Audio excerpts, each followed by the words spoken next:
You know, again, this is very much their script. They were complaining that the cost is too much. We just took out a huge chunk of the cost by moving from semi-annual to annual. I mean, obviously the real issue here is the fee. And I've suggested many times if they've got another idea on the fee, let us know what it is.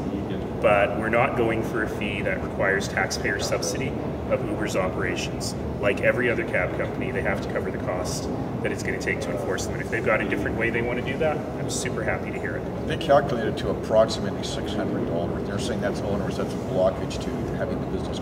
Yeah, for a $50 billion business, for them to say $600 is a bit onerous is weird.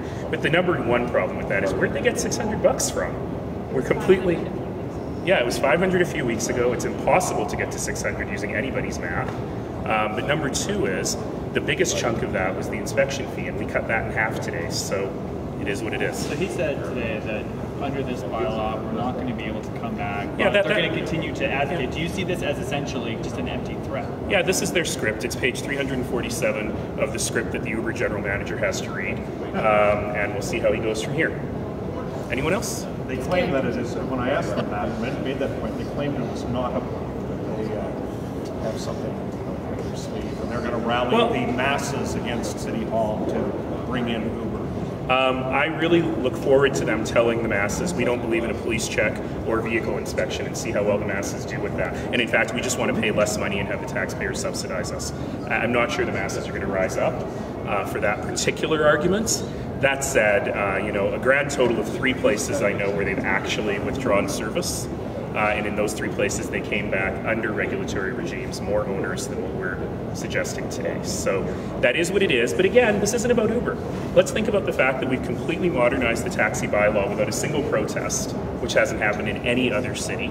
That we have really moved the limousines into a brand new world, which by the way fully allows for Uber Black to operate.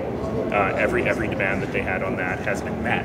And the fact that we were able to do that in a way where we still have 87% of people thinking that we provide good service in this area. So I'm actually quite pleased with where we are today. And in fact, I'm very tempted to make a phone call to the headquarters of Lyft and say, looking at international expansion, here's some regulations that'll work really well for you. Uber dit qu'il ne va pas se réinstaller à Calgary en raison des changements apportés au règlement municipal. Qu'est-ce que vous dites aux Calgariens qui veulent avoir le service? Il dit ça toujours, mais c'est absolument vrai que le système qu'on a approuvé aujourd'hui, qu'on a fait aujourd'hui, excusez-moi, qu'on a fait aujourd'hui est un système qui est le même que les systèmes dans toutes les juridictions que Uber fait son travail, c'est tout.